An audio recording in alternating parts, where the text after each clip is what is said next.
All right, Tucker, if you'll start us off here by describing your first ever bicycle goal. Yeah, the ball came in the box, and I heard Liam shout behind me that he was there going to head it, and so I let it go, and then he kind of headed it down and it bounced up, and I just thought, I just tried to fall and kick it out behind, and maybe the goalie won't expect it, and he didn't really expect it coming because he kind of let it slip through his arms, but cool feeling scoring a bicycle ball, I'm not gonna lie. So I guess. When you have that opportunity, is there sort of a worry that you're being a little too audacious and you want to do something a little more conservative, or you just see the opportunity and go for it? Yeah, sometimes you think, if I try this bicycle and I mess it up, could I have brought it down and set it to somebody, or even turned and had a shot on goal? And so, usually you're a little bit, timid to try one, but when it's wet like that, I just kind of thought, just have a go at it and, see if it skips or something, or hits off somebody, goes to someone else. Tucker, how do you adjust what you're trying to do as a forward when you're playing, particularly in the rain, but particularly in situations like with the baseball infield tonight where it was so soggy?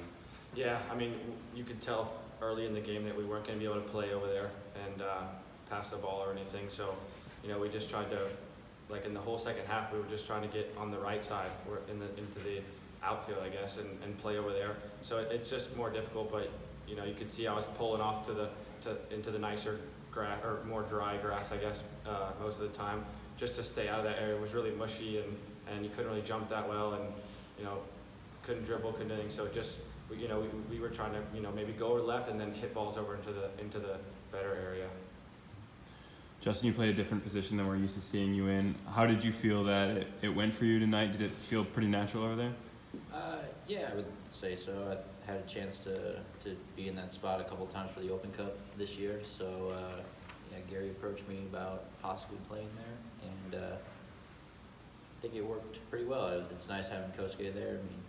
Veteran player who knows what to do, so it made my job a little bit easier. And the conditions, obviously, it wasn't much of a soccer game. It was more of just see what we can create out there, so that kind of helped. Late in the game, when you guys were possessing it a lot in their half of the field but couldn't really get any offense going, was there a desire to try something other than kind of banging it into the box, or did you just kind of know that was really the only option? Yeah, given the way the field was, being on that side with the infield, and then we got the big man in there, I think that was kind of what we were going to do.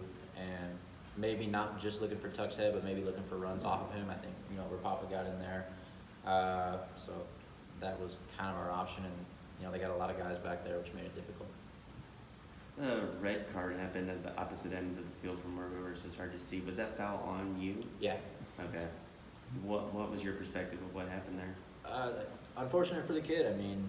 He tries to back into me. I hold my spot. He whips his head back and catches me in the face, and that's a red card anywhere. So, not sure if there was an angle for it, but that's definitely what happened. Their bench was obviously upset, but you can't do that. Tucker, you got to play with Rapapa and Brandon kind of as wingers supporting you on the outside. A little bit different than we're used to seeing you guys play. What was that like to kind of have a little bit more support on the forward line? Yeah, definitely, having more attacking-minded guys around me and stuff is nice, and guys that want to get forward and score goals and stuff. So it was, I thought I enjoyed it, having guys that are in and around the box, and Rapapa was out there creating, and Brandon was getting in and around the 18, so it was enjoyable. Yeah. You guys have had to play Atlantic 92 a couple of times already. What's it like preparing for a team where their roster could look exceptionally different depending on who they have with the team? I think we just got to take the mindset that they're going to put out another tough squad, being a close rivalry, and what they've done against us in the past. I'm not sure their first team schedule for that weekend, but I assume they're going to put out the best squad they can, and it's getting to the point where we need to get a result down there. See what North Carolina does down there last night. We need to do something similar.